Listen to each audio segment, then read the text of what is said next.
Do not forget, you can support the channel with a like, and you can also subscribe to be aware of the latest published videos. Thank you. We hope that here you can find the latest news, ideas, and discoveries from the scientific world. Sijilmasa, the golden oasis and Africa's El Dorado. Throughout ancient African history, gold has played a fundamental role, particularly as a source of wealth and power. Meanwhile, the cities that thrived on the gold trading routes were motivated by the lure of this precious metal and enjoyed great prosperity and prestige.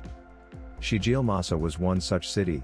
Perched on the northern edge of the Sahara Desert, it occupied a strategic position on the so-called Golden Route. However, despite its early success, the city was marked by power struggles, turbulence, and eventual decline. In this piece, we delve into the history of this jewel of the desert oasis. Jewel of the Oasis, exploring the history of Sijilmasa. The ancient city of Sijilmasa has been described by many historians as the African El Dorado. Despite being reduced to ruins, Sijilmasa remains a site of great importance, and is protected as an endangered archaeological site. Located in the desert landscape of modern-day Morocco, the crumbling walls of Sijilmasa serve as a testament to its lost grandeur and the passage of centuries. Built on the northern edge of the Sahara Desert, Sijilmasa stands in the midst of the lush Tafelalt oasis, near the banks of River Ziz. Its strategic location enabled it to emerge as the regional entrepot, a crucial trading city on the African gold route. As a result, it became one of the most valuable cities in the region, as traders carrying precious gold and other goods were required to pass through Sijilmasa on their journey either towards the sea or inland. Naturally, Sijilmasa's strategic location meant that it was destined for greatness. Many legends about the city quickly emerged, similar to the tales of the original El Dorado, or the City of Gold. Sijilmasa was founded around 757 AD by Sufri Kajiri Muslims refugees. Its rise to prominence was exceptionally swift. Around Sijilmasa there are deposits of gold and silver, observed the Arab writer Ibn Yaqubi less than a century after its founding. The gold is found like plants, and it is said that wind blows it away. Of course, Ibn Yaqubi embellished his tales just a little bit, but there is no doubt that Sijilmasa was a true city of gold. For one, its mint struck pure gold coins as early as the 10th century AD. In fact, archaeological evidence suggests that gold was transferred through this area as early as the 4th century AD. From the bountiful gold fields of Bambouk, Bore and Lobi in south-central Africa, trading caravans had to pass northwards, and through Sijilmasa. The Puzzle of Sijilmasa, investigating the city's mysterious origins. As we mentioned, Sijilmasa is officially said to have been founded by Sufri Kajiri Muslims, who fled in the wake of the Berber rebellion against the Umayyad Caliphate around 740 AD. There are, however, other legends related to the founding of Sijilmasa, some of which are more difficult to believe. The famed historian and writer from Iberia, Al-Hasan ibn Muhammad al-Wazan al-Zayadi, better known as Leo Africanus, wrote in the 16th century AD that the city was founded by a Roman general, Suetonius Paulinus. To commemorate his victories in the area, he founded the city and named it Sijilmasa as a symbol of victory, which over time morphed into Sijilmasa. However, the conspicuous absence of Roman archaeological artifacts indicates that this is highly unlikely. Whatever the true origins of the town may be, radar scans and archaeology confirm that there was some pre-urban activity on the site much earlier than the actual emergence of the city itself. This is quite likely, since Sijilmasa is situated at a favorable spot, a naturally fortified location that lies along the fertile banks of the River Ziz within the flourishing Tafelalt oasis. Thus, the site had all the prerequisites for the emergence of a thriving settlement. Much of what we know about Sijilmasa and its early history comes from the famed Arab traveler and writer, al-Bakri. In his work, Book of Routes and Places, al-Bakri explained that the first leader of the settlers in Sijilmasa was one Isa bin Mazid al-Aswad. He was chosen as the leader, and ruled in Sijilmasa for 14 years, before being executed on accusations of corruption.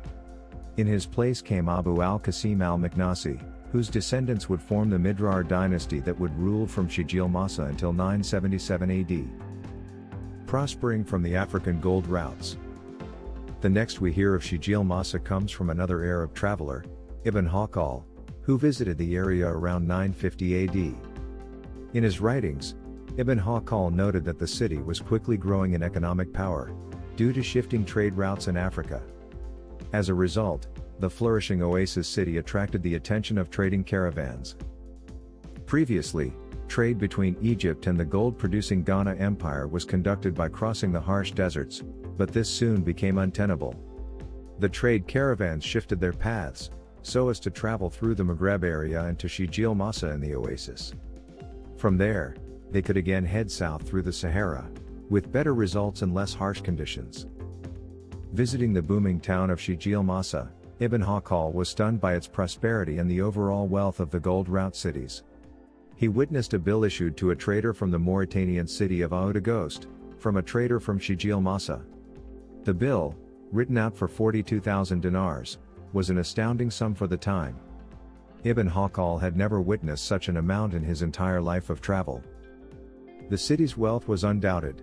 Gold from Sudan was minted here, and the volume of trade with the regional realms was stunning.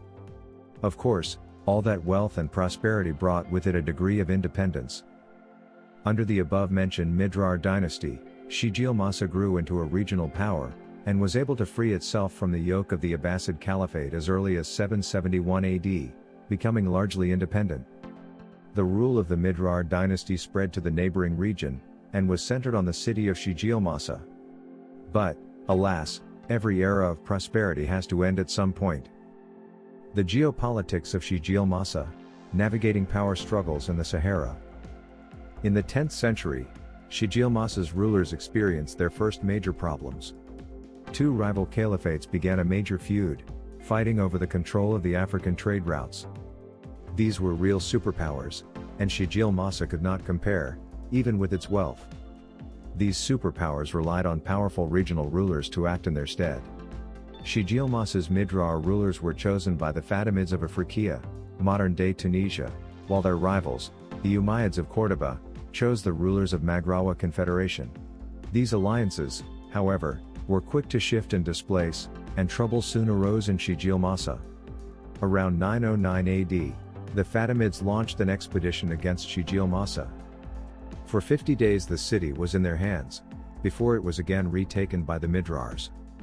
In 922, however, the Fatimids returned, and this time held the city for 20 years. Sijilmasa remained a crucial trading hub, with its gold coin mints operating at full capacity. This time, however, the names of Fatimid caliphs were on these coins, and they went to different pockets. Needless to say, these events were fatal for the Midrar dynasty, and its rapid disintegration began in this period. Eventually, it was the Maghreba Berbers, whose alliance shifted between Umayyad and Fatimid, that took hold of the city. It now became the major town of the Marrawas, and continued its role as a trade center. However, after 6 decades of Maghrawa rule, the elders of Sijilmasa had had enough. They sought the assistance of the Senhaja Berber Confederation, a major North African power, which was at that time transforming into the important Almoravid dynasty. According to the Arab writer al-Bakri, the leader of the Almoravids mustered his armies and descended upon Sijilmasa, defeating the leader of the Maghrawa Berbers. Alas, it was the Almoravids who ruled in Sijilmasa from that point on, and their rule was hardly welcome. For the Almoravids practiced an incredibly strict form of Islam. They banned all the instruments in the city, and closed wine shops and similar venues. The people of the city attempted a few revolts, but to no avail.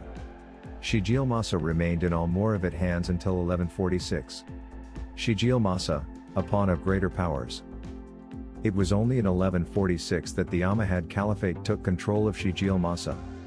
They were quick to take advantage of the town's wealth, and all the traffic that passed through it. Much to the misfortune of the citizens, their rule was equally as bad as that of the strict Almoravids. Although the Almohads were not that strict, they were awfully violent and oppressive. This was confirmed with a brutal massacre of all the Jews that lived in Sijilmasa. Their ruthless regime did not last for long, as the ruling powers once again changed in the city. The Almohad dynasty eventually fell, and the new Zenata Berber Confederation was established as the new ruler of Sijilmasa, and most of Morocco as well. The change happened in the mid-14th century AD. In 1352, the esteemed Arab explorer Ibn Battuta wrote of Sijilmasa, "I reached the city of Sijilmasa, a very beautiful city. It has abundant dates of good quality. The city of Al-Basra is like it in the abundance of dates, but those of Sijilmasa are superior." Sometimes in the late 14th century, after reaching its absolute peak of glory and wealth, Sijilmasa entered a steep decline. Economic fluctuations and increased rivalries between regional rulers placed the city at increased risk. Around this time, a vicious civil war broke out, and Sijilmasa suffered widespread destruction. From this point on, even though it was partially rebuilt in different times during history, the city would still never attain the prosperity it had for centuries. The Iberian scholar Leo Africanus traveled the area in the early 16th century, and stumbled upon the deserted ruins of the once mighty Sijilmasa, writing, "Of its walls, once so high, only a few sections remain, half ruined, and covered with grass and moss. Of its population, there remain only various hostile clans, each living with its chief in a fortified village near to the ruins of the former Sijilmasa." The tragic fate of a once prosperous metropolis. History does not know the exact reason why Sijilmasa was abandoned and destroyed after centuries of incredible prosperity. The likeliest reason, as evidenced from oral legends and travel writers, is that civil war and the rule of cruel despots doomed the city to its tragic fate.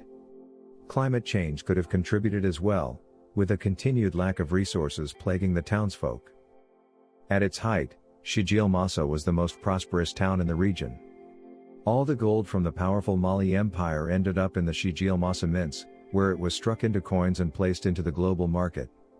From there, it was transported to Egypt and Spain, and eventually made its way to Europe and the Mediterranean. Culture and arts flourished in the city, as did lavish Islamic architecture. Alas, no golden age is destined to last forever. Today, only a few mud brick walls and buildings remain of the vast oasis city that was Sijilmasa. After multiple destructions and rebuilds, the city never regained its former glory. Its fate serves as a valuable lesson in the history of affluent cities, subject to power struggles by covetous rule.